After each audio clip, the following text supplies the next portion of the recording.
O ex-presidente Jair Bolsonaro acabou sendo preso preventivamente dentre as alegações da decisão por violação da tornozeleira eletrônica. E é podendo a gente entender o que é a tornozeleira eletrônica, como que ela funciona, como que é fiscalizada, como que ela é utilizada na prática, que é o nosso vídeo de hoje. Vem comigo.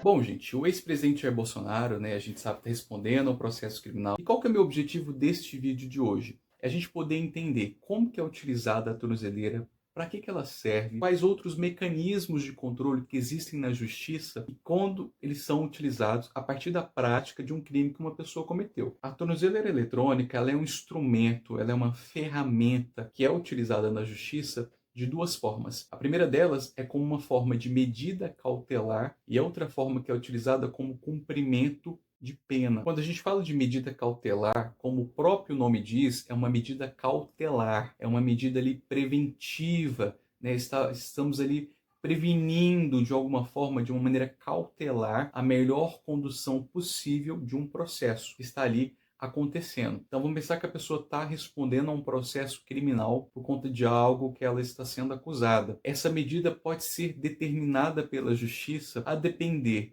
do crime, a depender da situação, a depender das vítimas, varia muito de caso para caso. Quais são algumas, por exemplo, medidas cautelares que existem além da tornozeleira eletrônica? Vamos pensar que uma pessoa foi ali, cometeu um golpe, aplicou um golpe do Pix, acabou sendo presa, e aí no dia seguinte tem uma audiência que a gente fala que é audiência de custódia. O que é essa audiência de custódia? Observa-se a legalidade daquela prisão. Se a prisão aconteceu de uma forma legal, como foi a condução ali dos policiais no momento daquela prisão. Se a pessoa tem condição de responder um processo em liberdade e determinar do histórico dela, de qual que é o crime, diversos fatores. A gente pode pedir algumas medidas cautelares. Quais são elas? A fiança. A fiança é uma forma de medida cautelar que também existe e pode ser aplicada, e ela é observada dependendo do crime ou dependendo da quantidade, da forma ali financeira, como que é a capacidade financeira daquela pessoa e do crime que ela cometeu a ser arbitrada aquela fiança dentro de um processo criminal.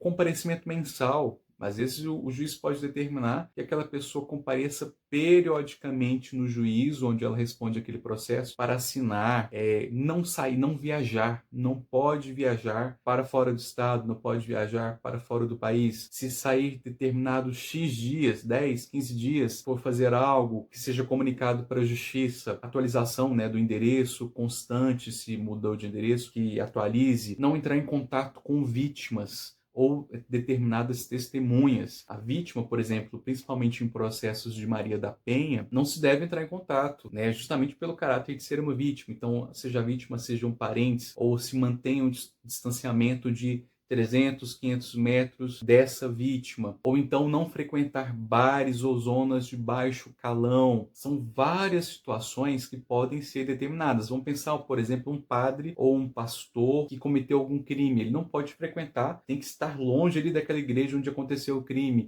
que está sendo acusado. Ou um personal trainer, não pode ele se aproximar de determinada academia ou de outras academias que estejam ali por conta dele ser um personal e ter cometido aquilo. Então varia muito de situação para situação a ser aplicada no caso em si que aconteceu. A tornozeleira eletrônica, ela entra dentre essas medidas que podem ser aplicadas como uma forma de contenção, como uma forma de controle, como uma forma de fiscalização daquela pessoa que está respondendo a algum processo. Então, a primeira coisa que acontece é a instalação da tornozeleira eletrônica. Então, ela vai ao local, a central de monitoramento do local onde ela mora, para que seja instalada essa tornozeleira. Ela recebe as instruções de uso da tornozeleira, recebe um carregador, igual como se fosse um carregador comum de celular, que é um item eletrônico, então todos os dias tem que ser carregado. Ela recebe um carregador, ela coloca ali o comprovante de endereço dela para que seja registrado na central de monitoramento, que é o local onde ela vai ser monitorada. Então, o comprovante de endereço daquela pessoa é onde fica ali registrado, porque de determinada hora, do início da noite até o dia seguinte, no início da manhã, ela não pode sair daquele perímetro. Então fica ali determinado aquele perímetro para que ela fique ali e não possa se deslocar sobre pena de até mesmo uma prisão. Então tem um comprovante disso com o perímetro que ela está ali e que vai estar naquele local residindo. E aí recebe também um número de telefone de contato, seja de mensagem, de celular, para que caso aconteça alguma eventualidade com essa tornozeleira, que ela possa comunicar às autoridades responsáveis, à polícia penal, aos servidores, do problema que se deu naquela tornozeleira. Via de regra pode ser que às vezes aconteça de ter estragado, aconteceu algum dano, né? Caiu um peso, ele estava fazendo uma mudança, quebrou a tornozeleira, ou então rompeu alguma coisa, ou às vezes o carregador pode ter falhado, o cabo pode ter estragado. Então se comunica ali aos servidores dessa falha, daquilo que aconteceu, para que isso seja ajustado, porque frequentemente, periodicamente, também é enviado para o processo que aquela pessoa responde o relatório de uso dessa tornozeleira, se a pessoa está usando de uma maneira correta, se está tudo tranquilo,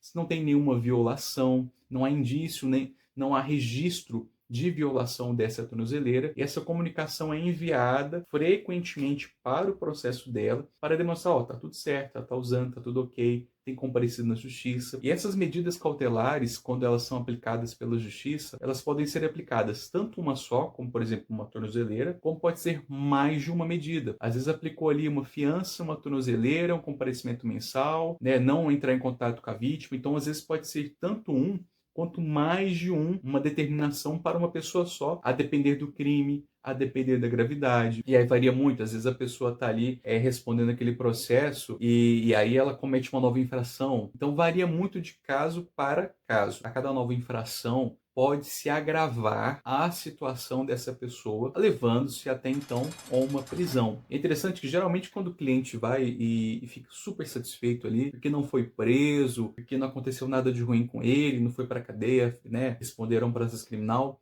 acha tranquilo usar a tornozeleira, mas ser humano a gente sabe como é. E acaba que alguns tentam ali forjar, ou às vezes não estão no horário certo dentro do perímetro. Ser humano faz de tudo, né? E acaba que acontece de muitos clientes, às vezes, até mesmo romper a tornozeleira e deixar isso para lá, e acaba tendo as consequências, como, por exemplo, do ex-presidente Jair Bolsonaro. Uma outra possibilidade que existe é em questão de condenação, quando a pessoa está condenada a um processo, está respondendo aquele processo criminal, e às vezes ela está ali, por exemplo, no regime semiaberto, que tem um local que ela vai trabalhar durante o dia e vai dormir, mas às vezes naquela cidade não tem um local específico para que aquela pessoa durma. Então é permitido na justiça, na ausência do local de permanência para aquela pessoa pernoitar, que utilize a tornozeleira eletrônica.